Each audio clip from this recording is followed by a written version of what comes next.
Hello दोस्तों, स्वागत है आपका हमारे यूट्यूब चैनल लर्न विद वारुणी में। लास्ट वीडियो में हमने डिस्कस किया था अल्फ़ाबेटिकल सीरीज़ से रिलेटेड क्वेश्चंस को। आज हम डिस्कस करेंगे कोडिंग डिकोडिंग के क्वेश्चंस को। अगर आपने हमारे चैनल को सब्सक्राइब नहीं किया है तो चैनल को सब्सक्राइब कीजिए, वीडियो को लाइक कीजिए और ज़्यादा से ज़्यादा शेयर कीजिए। कोडिंग डिकोडिंग के लिए हमें अलग से कुछ भी ज़्यादा नहीं पढ़ना पड़ता। स्टार्टिंग से अब तक हमने जो कुछ भी पढ़ा है या डिस्कस किया है, बस वही सब कुछ हमें इसमें हेल्पफुल होगा। तो चलिए देखते हैं कैसे कोडिंग डिकोडिंग के क्वेश्चंस बनते हैं, किस तरीके से उन्हें सॉल्व किया जाता है। चलिए, आज का हमारा फर्स्ट क्वेश्चन है b = 2 और MAT MET = 34, तब जॉगलैक्स को हम क्या लिखेंगे। तो देखिए, b का जो नंबर होता है वो 2 ही होता है, ठीक है ना। इसी तरीके से अगर मैं मैट देखूं तो मैट का m का नंबर कितना होता है 13, a का नंबर कितना होता है 1 और t का नंबर कितना होता है 20। अगर मैं इन तीनों का टोटल करूं तो टोटल कितना आएगा 34। तो अगर इसी तरीके से हम देखें तो जो ये जॉगलैक्स है इसका भी हमें क्या करना होगा, इसको बोलते हैं डिजिटल सम। यानी कि जितने भी हमारे पास अल्फ़ाबेट्स हैं उसके जितने भी नंबर होंगे उनका हम डिजिटल सम, तो ये वो तरीका होता है। तो जे को हम कितने नंबर पर, मतलब जे का नंबर कितना होता है 10, ओ का नंबर कितना होता है 15, जी का नंबर कितना होता है 7, एल का नंबर होता है 12, ई का नंबर होता है 5 और एक्स का नंबर होता है 24।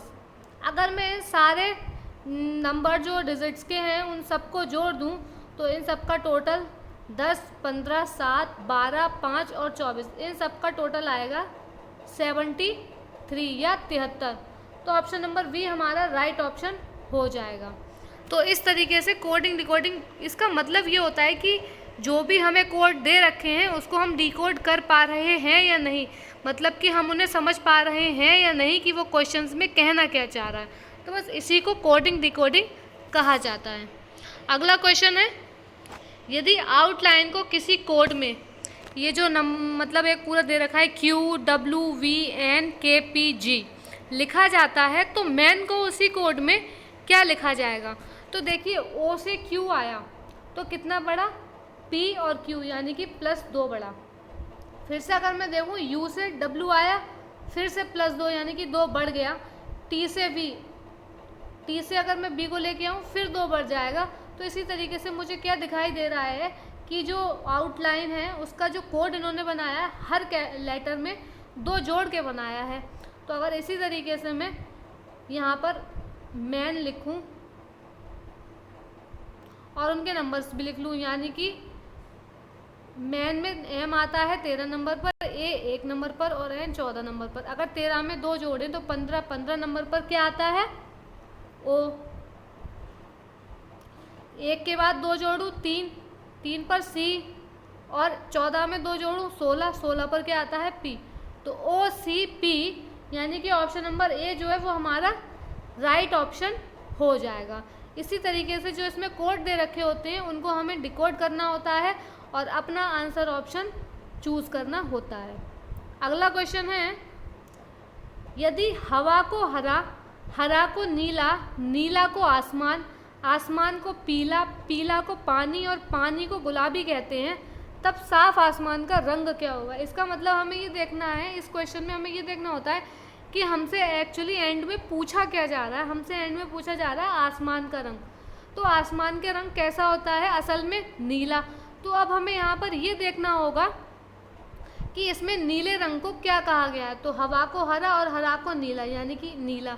अब नीला को क्या कहा गया है, यहाँ पर ये साफ साफ कहा गया है कि नीला को आसमान कहा जाता है। तो आसमान का रंग नीला होता है और नीला को आसमान कहा गया है, तो आसमान का रंग क्या होगा, आसमान का रंग भी आसमान ही हो जाएगा। इसमें थोड़ा सा नीला को आसमानी कहा गया, इसलिए हो सकता है कि कुछ कन्फ्यूज़न हो, लेकिन आपको ये देखना है कि इसका जो कलर है वो नीला है और नीले रंग को इन्होंने आसमान कहा है, तो इसका आंसर भी आसमान ही होगा। अगला क्वेश्चन है हमारा, यदि कैट को कूट भाषा में 3, 1, 2, 0 लिखते हैं तो दिए गए नवीन की संख्या का क्रम आपको बताना है। तो सबसे पहले हमें देखना होगा कि इसको किस तरीके से कोड दिया गया है। तो अगर मैं देखूं, अगर हमें नंबर याद हो हमारे अल्फ़ाबेट्स के, तो सी कितने नंबर पर आता है? 3 नंबर पर ही आता है। ए कितने नंबर पर आता है? 1 नंबर पर आता है। और टी कितने नंबर पर आता है? वो 20 नंबर पर आता है। इसका मतलब मुझे साफ साफ पता चल रहा है कि जिसका वो लेटर है उसी का नंबर इसका कोड है। तो अब मैं सबसे पहले क्या करूं, यहाँ पर नवीन लिख लूं, और मुझे नवीन में जितने भी अल्फ़ाबेट हैं सबके नंबर पता होने चाहिए। तो एन कितने नंबर पर आता है? एन आता है आपका 14 नंबर पर। ए आता है आपका 1 नंबर पर। वी आता है आपका 22 नंबर पर। और आई कितने नंबर पर आता है? आपका 9 नंबर पर। और एन फिर से 14 नंबर पर। तो अब आपको देखना होगा कि इसमें कोई भी ऑप्शन टैली कर रहा है इस नंबर से या नहीं। अगर कर रहा है तब तो ठीक है, और नहीं तो इसमें नन ऑफ दीज का ऑप्शन भी दे रखा है। तो 1 4 1 2 2 9, ये ऑप्शन नंबर सी बिल्कुल इससे टैली कर रहा है। तो ऑप्शन नंबर सी जो हो जाएगा वो हमारा राइट ऑप्शन हो जाएगा। अगला क्वेश्चन है, यदि किसी निश्चित कूट भाषा में हु आर यू को 432, दे इज़ यू को 485, दे आर डेंजरस को 295 लिखा जाए तो उसी भाषा में डेंजरस को क्या कहते हैं? तो जो ये लिखा हुआ है हु आर यू, इसमें किसी भी एक लेटर का मतलब 4 होगा, फिर दूसरे का 3 और तीसरे का 2, लेकिन हमें नहीं पता कि इसमें किसने मतलब इस जो है इसमें किस वाले नंबर को कौन सा वाला डिजिट हमें देना है। तो हमें देखना होगा सबको पढ़ पढ़ के कि कौन सा किस में कॉमन आ रहा है। जैसे कि हु आर यू और दे इज़ यू में यू कॉमन आ रहा है। और अगर मैं नंबर्स को देखूं तो 432 और 485 में 4 कॉमन आ रहा है। तो मुझे पता चल गया कि जो यू है उसके लिए 4 कोड दिया गया है। इसी तरीके से अगर मैं आगे देखूं तो दे आर डेंजरस और दे इज़ यू में दे कॉमन है, और इनके जो नंबर हैं 485 और 295, इनमें कौन सा 5 कॉमन आ रहा है। तो मुझे पता चल गया कि दे को क्या दिया गया है? 5 नंबर दिया गया है। दे को हमने 5 नंबर दिया है, और इसी में ही दे आर डेंजरस और हु आर यू में आर कॉमन है। तो अब मैं 432 और 295 में देखूं तो 2 कॉमन आ रहा है। इसका मतलब क्या हुआ कि जो आर है, आर को हमने क्या नंबर दिया है? आर को हमने 2 नंबर दिया है। अब आपका रह गया क्या? डेंजरस। इसमें दे आर डेंजरस में आपका केवल डेंजरस रह गया, और हमने 2 को भी कोड दे दिया और 5 को भी, तो केवल 9 रह गया। तो इसका मतलब हमें क्या समझ आया कि जो डेंजरस है उसे 9 नंबर से लिखा गया होगा। तो जो ऑप्शन हमारा राइट हो जाएगा वो क्या हो जाएगा? ऑप्शन नंबर बी, यानी कि 9। इस तरीके से इन क्वेश्चंस को सॉल्व किया जाता है। बस इन क्वेश्चंस में थोड़ी सी हमें दिमाग को अपना बिल्कुल शांत रखना होगा, ताकि हम किसी मतलब कंफ्यूज ना हो जाए, किसी और शब्द को कोई और नंबर ना दे दें। इससे क्या होगा, हमारा क्वेश्चन भी गलत हो जाएगा और हमें लगेगा कि हम सही कर रहे हैं। अगला क्वेश्चन है, MEKLF को कूट भाषा में 91782 तथा LLLJK को 88867 लिखते हैं, तब IGHED का कूट क्या होगा? तो देखते हैं कि इसमें क्या हो रहा है। तो सबसे पहले हम क्या करेंगे, M का नंबर कितना होता है हमारा? 13। E का नंबर कितना होता है आपका? 5। K का नंबर कितना होता है आपका? 11। L का नंबर कितना होता है? 12 और एफ़ का नंबर होता है 6। लेकिन यहाँ पर ये क्या कह रहे हैं, इन्होंने 13 की जगह 9 लिया है, 5 की जगह 1 लिया है, 11 की जगह 7, 12 की जगह 8 और 6 की जगह 2।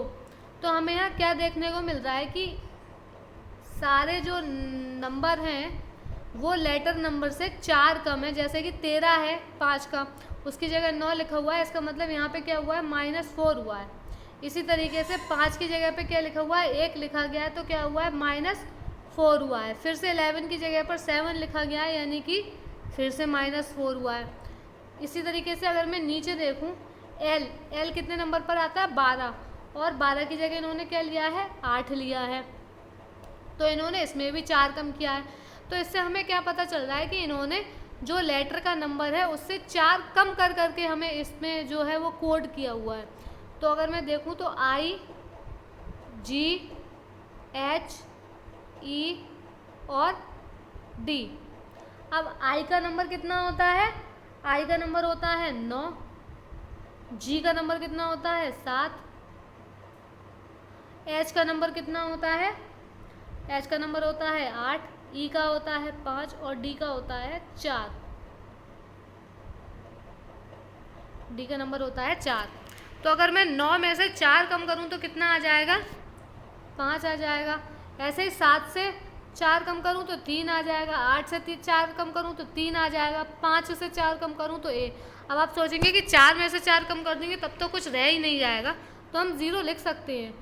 अगर ऑप्शन में होगा तो लिख देंगे, नहीं होगा तो फिर देखते हैं। तो 5, 3, 4, 1, 0 ऐसा कोई भी ऑप्शन आपको दिखाई दे रहा है, तो हाँ ऑप्शन नंबर ए हमें दिखाई दे रहा है, 5, 3, 4, 1, 0। तो ये हमारा राइट ऑप्शन हो जाएगा। तो क्वेश्चंस को देखने के बाद आपको समझ आ रहा होगा कि किस तरीके से कोड दिए जाते हैं जिन्हें हमें डिकोड करना होता है। अगला क्वेश्चन है, एक निश्चित कूट भाषा में 3 to 9 का अर्थ गॉड इज़ लव, 9 to 7 का अर्थ लव इज़ ब्यूटीफुल है, तो गॉड का अर्थ क्या होगा। तो ये बिल्कुल पीछे वाले क्वेश्चन की तरह होगा। गॉड इज़ लव 3 to 9 है और लव इज़ ब्यूटीफुल क्या है आपका 9 to 7। तो गॉड इज़ लव और लव इज़ ब्यूटीफुल दोनों में लव क्या है हमारा कॉमन है, और दोनों में ही 3 to 9 और 9 नहीं, लव और इज़ दोनों कॉमन है, लव भी कॉमन है और इज़ भी कॉमन है, दोनों में दोनों कॉमन है। और जो अगर मैं नंबर देखूँ तो 2, 9 इसमें भी है, 2, 9 इसमें भी है। इसका मतलब ब्यूटीफुल का मतलब क्या हो जाएगा 7 और गॉड का मतलब कितना हो जाएगा 3। अब पूछ क्या रहा है हम वो देखते हैं। तब गॉड का अर्थ यानी कि वो गॉड का ही अर्थ पूछना चाह रहा है, तो ये तो बहुत ही सिंपल हो गया। गॉड का अर्थ कितना हो जाएगा 3।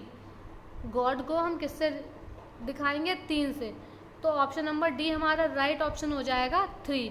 गॉड के लिए 3 को कोड किया गया है। अगला क्वेश्चन है हमारा, यदि कूट भाषा में इंटेलिजेंस को LIGINTELLENCE लिखा जाता है तो मल्टीफिकेटेड कैसे लिखा जाएगा, यानी कि मल्टीफिकेटेड को हम क्या कूट देंगे। तो ये स्पेलिंग तो लगभग सेम ही लग रही है, देखते हैं क्या पता इन्होंने कुछ आगे पीछे कर दिया हो। तो इन्होंने क्या किया है, इन्होंने ये जो बीच से LIG को उठाया है और उसको स्टार्टिंग में लिख दिया है, बाकी पूरी स्पेलिंग को ऐसे ही लिख दिया है। लेकिन अब हमें पता कैसे चलेगा कि LIG ही इन्होंने बीच से क्यों उठाया, कुछ और क्यों नहीं उठाया, या हम जो कूट देंगे उसमें हम क्या चीज़ बीच से उठाएं। तो सबसे पहले हम क्या करेंगे कि दोनों जो स्पेलिंग है उसके अल्फ़ाबेट्स का नंबर ऑफ अल्फ़ाबेट काउंट कर लेंगे कि क्या दोनों में इक्वल है। तो देखिए 1, 2, 3, 4, 5, 6, 7, 8, 9, 10, 11, 12, इसमें 12 है। इसमें देखते हैं कितने, 1, 2, 3, 4, 5, 6, 7, 8, 9, 10, 11, 12, दोनों में 12 अल्फ़ाबेट है। तो अब हम क्या करेंगे, हम ये देखेंगे कि LIG कौन से नंबर से लिया है इन्होंने। तो LIG जो है 1, 2, 3, 4, 5, 6 नंबर से, यानी कि 5 हमने स्टार्टिंग के छोड़ दिए और छठे नंबर का लिया है। अब मैं इसमें देख लेती हूँ कि छठे नंबर पर क्या आ रहा है। तो 1, 2, 3, 4, 5, 6 नंबर पर क्या आ रहा है आपका F। उसके बाद इन्होंने 3 डिजिट लिए तो FAC हो जाएगा। और फिर पूरी की पूरी स्पेलिंग इसको छोड़ के पूरी की पूरी ऐसे ही उतार दी, यानी कि MULTI,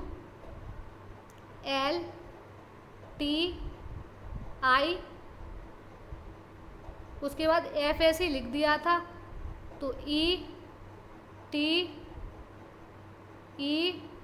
और D।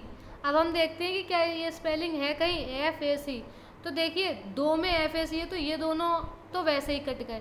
अब इन दोनों पे हमें गौर करना है। FAC के बाद क्या आ रहा है, M आ रहा है, तो M जो है वो इस वाले में ही आ रहा है, इसमें M नहीं आ रहा है। फिर भी हम आगे पूरा देख लेते हैं। M के बाद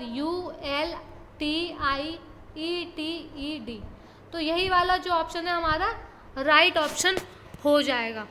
कई बार क्या होता है कि हम जो हमारे ऑप्शंस होते हैं उसमें कई ऑप्शंस ऐसे होते हैं जो पहले या दूसरे नंबर पर ही कट जाते हैं, तो हमें बहुत आसानी हो जाती है अपने आंसर को पता करने में। इससे क्या होता है, हमारा टाइम भी बचता है।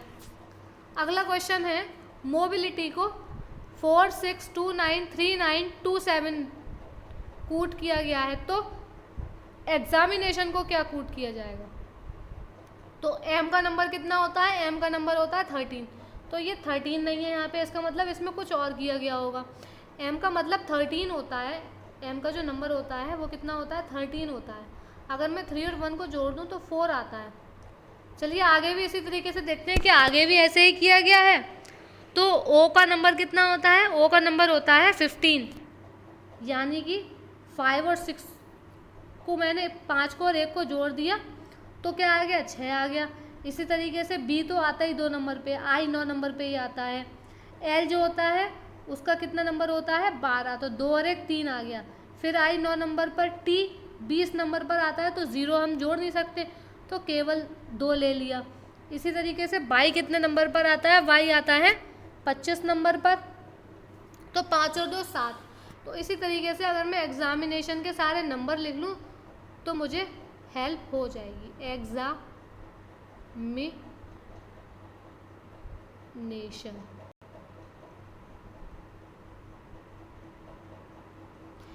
E आता है आपका 5 नंबर पर, X आता है आपका 24 नंबर पर, ये तो 1 नंबर पर आता ही है, M 13 नंबर पर, I 9 नंबर पर, N 14 नंबर पर, A 1 नंबर पर, T 20 नंबर पर, I फिर से 9 नंबर पर, O 15 नंबर पर और N फिर से 14 नंबर पर। तो 5 का तो 5 आएगा ही, तो देखिए 2 कट गए हमारे पास। अब X 24 नंबर पर, तो 4 और 2 6 इसमें आ रहा है, 1 फिर उसके बाद 5 मतलब सॉरी M का नंबर 13 यानी कि 3 और 1 4, फिर उसके बाद I का 9 आ गया, उसके बाद N का 14 यानी कि 5 आ गया, फिर से A का 1 आ गया, T का 20 यानी कि 2 ही लेंगे क्योंकि 0 तो जोड़ नहीं सकते हम, I का 9 आ गया, O का 5 और 1 6 आ गया और N का फिर से 5 आ गया। तो ऑप्शन नंबर V जो होगा वो हमारा राइट ऑप्शन हो जाएगा।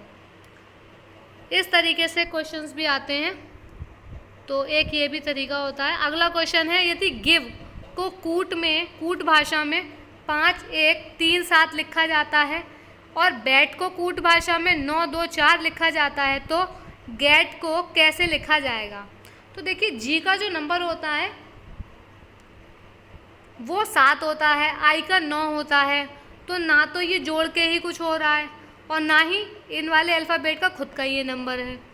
तो हम क्या करते हैं, देखते हैं कि हो सकता है इसमें कुछ और हो रहा हो। तो देखिए इसमें क्या हो रहा है, इसमें हमें GATE यानी कि गेट का जो निकालना है वो सारे के सारे लेटर्स या अल्फ़ाबेट जो है वो इन स्पेलिंग्स में आ रहे हैं। तो जी को क्या कोड किया गया है 5, तो यहाँ पे भी हम जी को 5 लिख देंगे। तो यहाँ से अगर मैं देखना चाहूँ ऑप्शंस तो केवल एक ऑप्शन कटेगा, यहाँ से हमें कोई भी ज़्यादा हेल्प नहीं मिल रही है। अब ए को क्या कोड किया गया है 2, तो 2 आ जाएगा।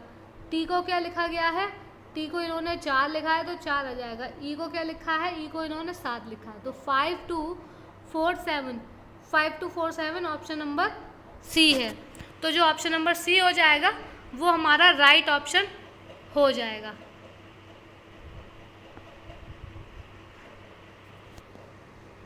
अगला क्वेश्चन है, तो ये था हमारा आज का लास्ट क्वेश्चन। आई होप आपको समझ आया होगा। कोडिंग डिकोडिंग से रिलेटेड क्वेश्चंस कोई इतने टफ नहीं आते कि आप आसानी से सॉल्व ना कर पाएँ।